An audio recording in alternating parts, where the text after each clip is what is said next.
Olá pessoal, sejam bem-vindos à TV Escola Jaboatão. Eu sou o professor Vinícius Nascimento e hoje a nossa aula de ciências vai para os 6º anos. Vamos lá? Nós vamos falar hoje sobre tecidos animais, a estrutura, a função, como funcionam essas estruturas chamadas de tecidos. Mas primeiro a gente precisa entender o que é um tecido. Não é aquele tecido que a gente pensa que forma a nossa roupa, não. Em ciências, tecido é um conjunto de células especializadas, separadas por líquidos ou substâncias intercelulares, que realizam determinada função no organismo multicelular. Ou seja, o tecido é uma estrutura feita de diversas células que são diferenciadas, que são especializadas para realizar uma função, em conjunto com os líquidos e as substâncias que estão ao redor dessas células. A definição de tecido passa bastante pela definição de diferenciação celular. O que seria essa diferenciação celular? É quando uma célula se especializa para realizar uma função, muitas vezes em detrimento de outras funções. Se a gente for observar aí, a gente tem as células nervosas, as células que formam o nosso cérebro. São células que são altamente especializadas em conduzir impulsos nervosos, conduzir informações. Para que ela consiga se especializar nessa função, ela acaba não conseguindo realizar outras funções. Por exemplo, ela não consegue se reproduzir, ela não consegue se alimentar de moléculas diferentes da glicose, porque ela é altamente especializada em transmitir essas informações. E a gente tem diversos tipos de células especializadas, portanto, a gente tem diversos tipos de tecidos nos organismos animais. A substância que está entre as células, nesse tecido, recebe o nome de matriz extracelular. E ela pode ser formada de líquidos, de proteínas, de fibras, dependendo do tecido que a gente está tratando. E ela pode exercer também diversas funções naquele tecido. Existem basicamente 4 tipos de tecidos que podem ser encontrados nos organismos animais. A grosso modo, a gente pode dizer que temos o tecido epitelial, tecido conjuntivo, tecido muscular e tecido nervoso. A gente vai falar sobre cada um deles, ok? Primeiro tecido é o tecido epitelial. Para que é que ele serve? No que é que ele é especializado? Ele é especializado na proteção e no revestimento de estruturas, na absorção de substâncias e na secreção, ou seja, na produção de substâncias. Como é esse tecido epitelial? As suas células elas são justapostas, ou seja, encostadinhas uma na outra. Além disso, ele tem pouca matriz extracelular, tem uma pouca quantidade de substâncias entre as células, já que ele é especializado em proteção. As células são bem coladinhas para evitar que alguma coisa consiga atravessar o tecido. E além disso, o tecido epitelial não tem vascularização, ou seja, não tem vasos sanguíneos, não passa sangue por dentro do tecido epitelial.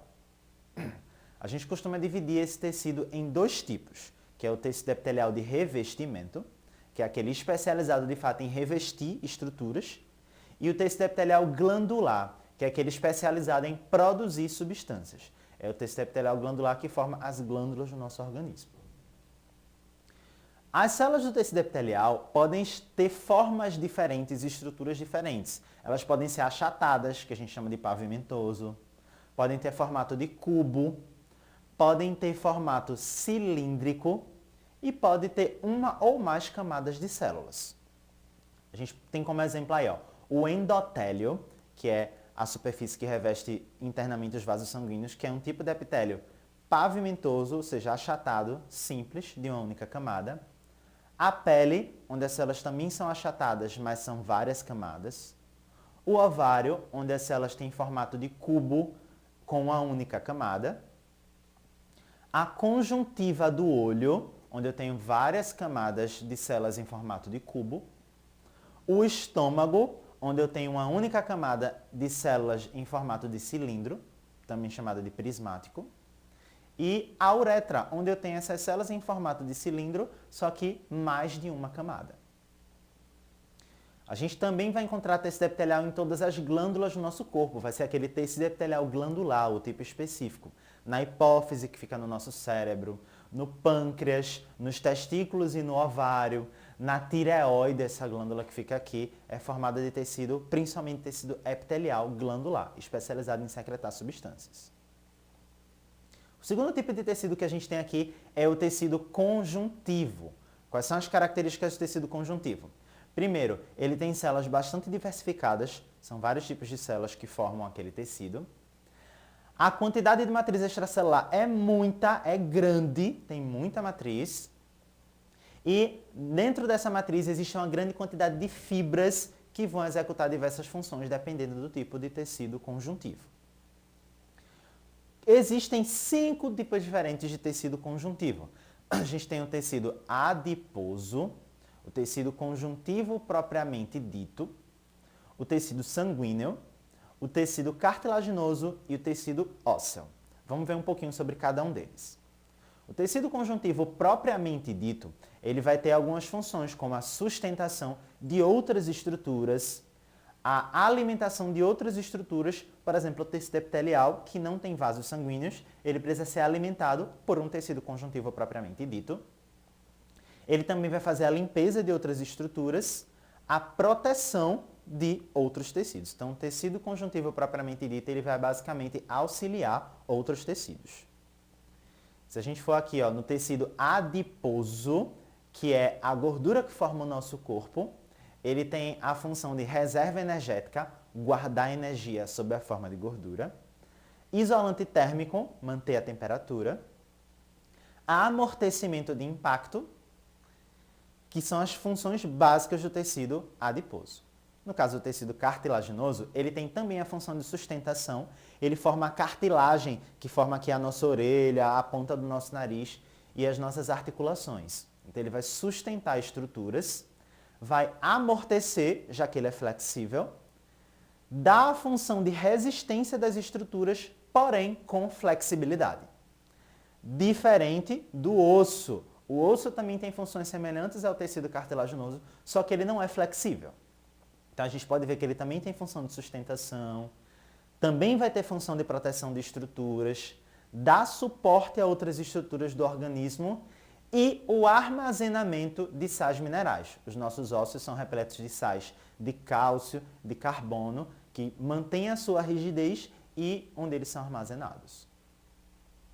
E o último tipo de tecido conjuntivo é o tecido sanguíneo, que forma o nosso sangue, que ele tem basicamente a função de transporte de substâncias e de defesa do organismo, por meio dos nossos glóbulos brancos, por meio da nossa, dos anticorpos. Vamos falar agora do terceiro tipo de tecido, que é o tecido muscular. Quais são as características do tecido muscular? As suas células são alongadas, ele tem capacidade de contração, de locomoção, e possui fibras também, feitas de proteína, só que essas fibras dentro das células, que vão ser justamente responsáveis por realizar a contração. O tecido muscular ele vai servir basicamente para movimentar as estruturas do nosso corpo, e por isso ele vai ser encontrado em boa parte do nosso organismo. Existe também mais de um tipo de tecido muscular que a gente vai tratar. Existe o tecido muscular liso, o tecido muscular esquelético e o tecido muscular cardíaco. Vamos falar só um pouquinho sobre cada um deles. O tecido muscular liso, ele tem células fusiformes, ou seja, células que têm esse formato achatado nas pontas e mais largo no centro. A sua contração é fraca, é lenta e é involuntária. A gente não controla esses músculos lisos. E justamente eles vão ser encontrados nesses órgãos que se locomovem e a gente não controla, como o estômago, a bexiga, o útero. A cólica, que é muito comum as mulheres terem, é justamente por causa das contrações do músculo liso do útero. Já o músculo esquelético, as suas células vão ser alongadas, bem longas e possuem vários núcleos. A sua contração já é forte, rápida e voluntária, a gente controla com a nossa vontade, e ele vai ser encontrado ao longo de todo o nosso esqueleto, associado ao nosso esqueleto. São os nossos músculos que a gente movimenta do braço, da perna, do abdômen. O músculo cardíaco, ele tem a característica das suas células serem bifurcadas, tem um formato como se fosse um Y, e pode ter um ou mais núcleos, A sua contração também é forte e rápida, mas é involuntária. A gente não controla o batimento do coração. E ele vai ser encontrado num único órgão do nosso corpo, que é no coração. A parede do coração é feita desse tipo de músculo, ok? Por fim, a gente tem o nosso quarto tipo de tecido animal, que é o tecido nervoso. Quais são as características do tecido nervoso? As suas células são altamente diferenciadas, ou seja, são altamente especializadas em realizar a sua função. E essa função é justamente de conduzir impulsos elétricos. As células nervosas, elas transformam as informações do corpo em um sinal elétrico e conduzem, distribuem essa informação para comandar, coordenar todos os órgãos do organismo. E essas células são sensíveis a estímulos. Como a gente falou, elas têm a capacidade de transformar esses estímulos, essas informações, em impulsos nervosos. A célula básica do tecido nervoso é o neurônio, essa célula que está sendo mostrada aí. O neurônio, ele possui algumas estruturas que vão auxiliá-lo na sua função.